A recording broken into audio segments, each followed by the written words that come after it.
तत्पुरुषाय विद्महे वक्रतुण्डाय धीमहि तन्नो दन्तिः प्रचोदयात्। ॐ साईश्वराय विद्महे सत्यदेवाय धीमहि तन्नः सर्वप्रचोदयात्। ॐ जयन्ती मंगलकाली भद्रकाली कपालिनी दुर्गा क्षमा शिवदात्री स्वाहा स्वदा नमोस्तुते। ओम शांति शांति शांति। Sairam Lin, Sairam from Malaysia. Sairam Sharma, Sairam from New Zealand. Thank you, Swami, for giving Sharma, Manish, and I yet another wonderful opportunity to speak of your higher wisdom. We welcome our listeners, and we hope you enjoy this little story about something called Kamini Kanchana. And we're not talking about a Hindi movie, Kanchana.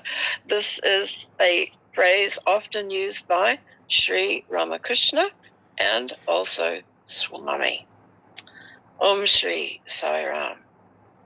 Now, Swami was speaking to one of his students once in an interview, and this student had a great love for Sri Ramakrishna Paramahansa. In fact, a lot of people who came to Swami in they were actually devotees of Sri Ramakrishna. And so they were having a bit of a struggle because they felt that Ramakrishna was their guru, but they were deeply attracted to Swami at the same time. And there's a good reason for that, which I will speak about in a little bit.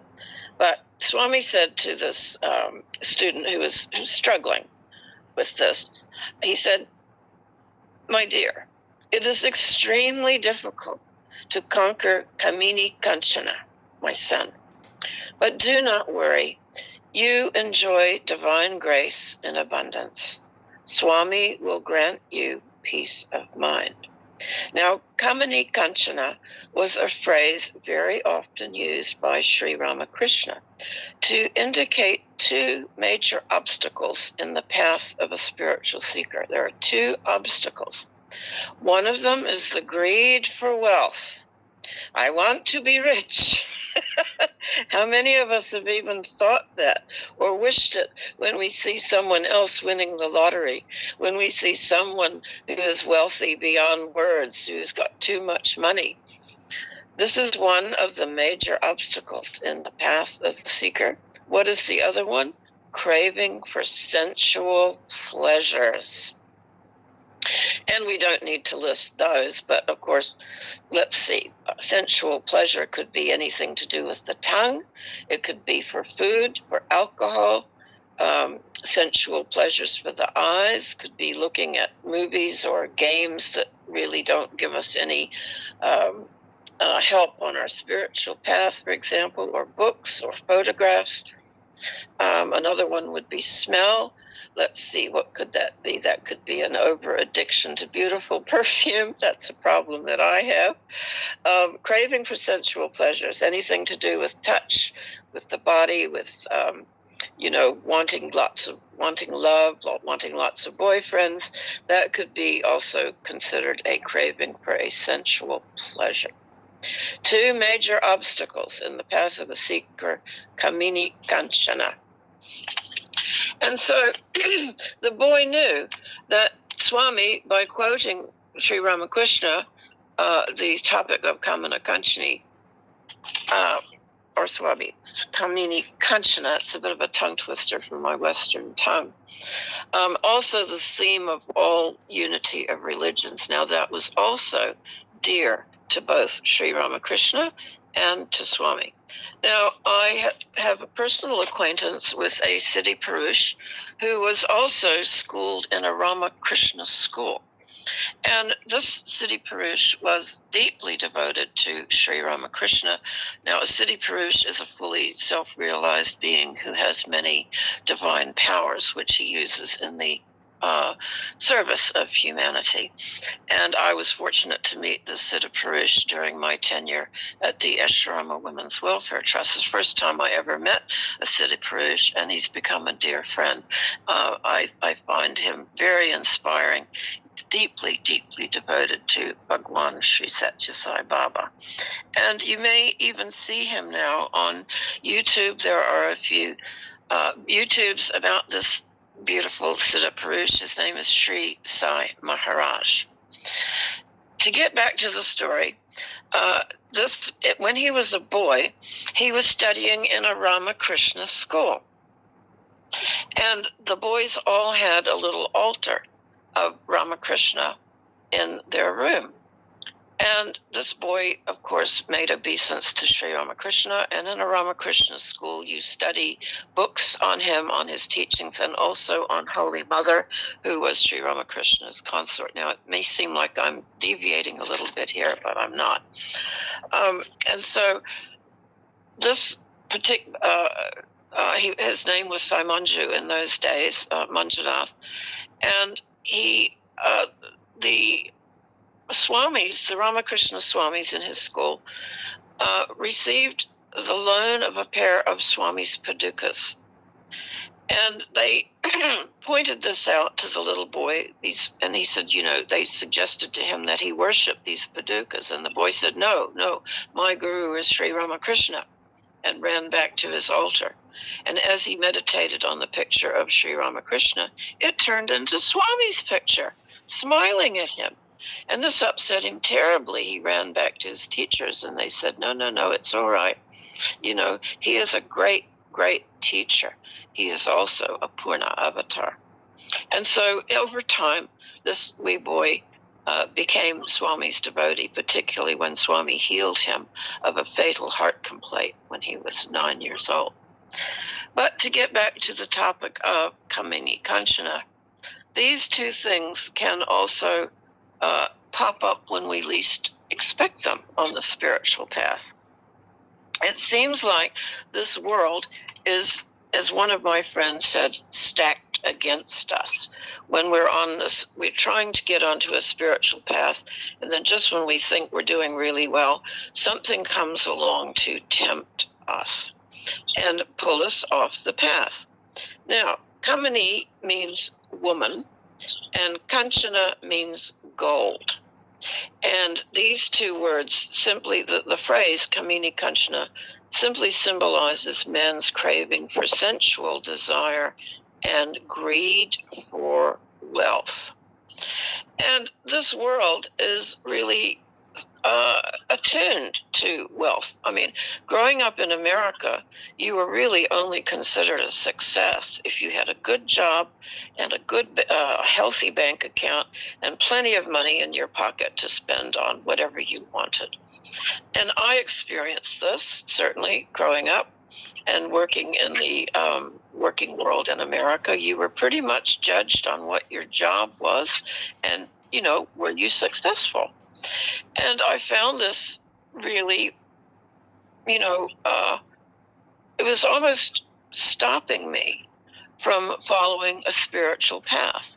I wanted to, but number one, I had to do well in my work and make a lot of money. And that would be what made my parents happy. If I didn't, I was pretty much a social pariah. So it's very difficult. I don't know what it's like in other countries, but that was what the overriding social register was, were you successful? Were you making money? Making money was good. Being poor was bad. And so decamping to New Zealand, I found myself in a completely different environment where I could sit on the beach for 3 months just contemplating my navel. And oddly enough, this is where I first heard of Sathya Sai Baba. For me, I had to get away from that overly sensual environment that I found myself in my country of birth. However, this talk is not to disrespect America. It's simply my observation of when I was growing up. Come to an island nation surrounded by water on all sides. For some reason, life here was a lot more laid back, and there wasn't so much emphasis on getting ahead. In fact, lots of Americans had moved here so that they could just surf and build boats. They had gotten fed up with the overriding emphasis on sensual pleasures and money as well. However, Be that as it may, I'm sure every country has got that seam in it of the requirement of having to have lots of money and sensual pleasures, and this is what makes for a good life. In fact, there's nothing wrong with making money. It's just that Swami is very adamant that achieving a lot of wealth can actually create a lot of problems for a person, because there will be so many worries associated with it. And Swami once said, once you have lots and lots of money, fear accompanies that, because you're afraid it's going to be taken away from you. You're afraid you're going to lose it. And my father, who was a jeweler, dealt with many, many wealthy people. And he said they actually hated parting with their money. It caused them physical pain. Well, I've never had that. I've never felt that at all. But Swami often said, money comes and goes. Morality comes and grows. Even he, and like Ramakrishna couldn't bear money. He couldn't even touch money. And once Vivekananda played a trick on him. He put some money underneath Ramakrishna's mattress. And Ramakrishna couldn't sleep that night. He kept jumping up and down. What was it? Something was keeping him awake. It was the money that was hidden under his mattress. He couldn't bear to even touch it. And, there was another great saint who, when he was presented with a bankroll of notes, he said to the, it was an American who took him some notes, a big roll of money. The saint said, "Can I eat this?" And the boy said, "No." "Can I cover my shoulders with it on a cold night?" And the boy said, "Well, no." "Well, it's useless," he said, and he threw the money back at the boy. Now, I'm not suggesting that any of us do any of these things, but gold or money, let's just have a closer look at what Swami has to say about it. And I won't harp on this. We keep these talks short because we really just want to plant seeds. And another thing, some people say, "Oh, I don't have time to do spiritual work. My life is so busy." That is why we keep our talks short, so that, you can have just 10 minutes is enough to spend on spiritual contemplation. And we hope these talks give you that opportunity. Swami says the obsession with money is totally meaningless, because you come with nothing in the world and leave it with nothing. Is it not more desirable to utilize the money on acts of charity? Many persons in Bharat, and that's Swami's word for India, deposit their ill-gotten wealth in Switzerland or some other country and leave the world empty-handed. The money you make in Bharat should be spent here for the people's welfare. Help the poor and needy. Support educational and medical institutions. Money is given to you only for helping others. There is no meaning in hoarding it. Money must also circulate like blood. Otherwise, that too will cause ill health. There is no better method of using money than for promoting devotion, for then the entire system, individual and social, will benefit by it.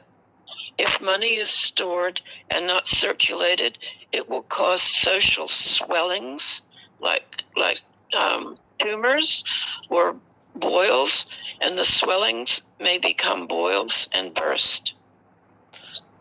A lottery attracts money from persons who are moved by greed.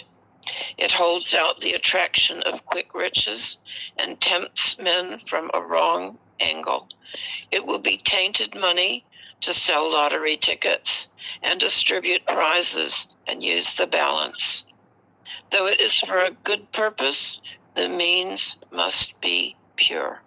And everyone who gives even a paisa, and a paisa is like a tiny sum of money, must give it out of real devotion, and knowing that the paisa will be used for the building which he wants to get built. Do not receive money given half-heartedly or with some other motive other than devotion. And senses, what does Swami have to say about sensual pleasures, which is the other half of our Kamini Kanchana? Well, we have got 5 senses. We've got sight, smell, taste, touch, and hearing. And these are to be used as spiritual tools for good.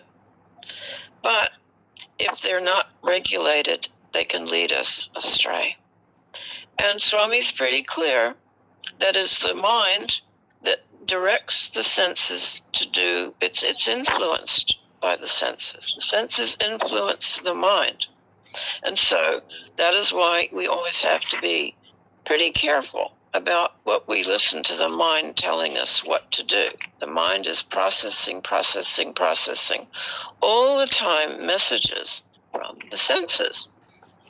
And Swami says the senses of man are meant to capture the divine illumination and shine with the divine light. Now, the divine illumination is the illumination given off by the spiritual heart. He says the man who does not realize his true nature, which is the divinity within you, will be ensnared by the senses. Though in reality, man is the master of senses.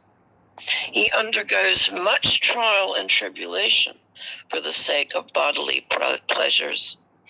But the man who realizes that he is the self and that the self is different from the body is free from pain and sorrow. There will be no sorrow on earth if humans realize the lofty meaning of humanity. But don't despair. Swami said that during the Golden Age, which is nearly upon us, people will have realized their human divinity. And people will be much more on the golden path to God. Om Shri Sai Ram. Om Shri Sai Ram. Om Tasmat Karunya Bhavena Raksha Raksha Sai Ishvara. Hari Om Tat Sat Shri Sai Ishvara Arpanamastu. Om Shanti Shanti Shanti.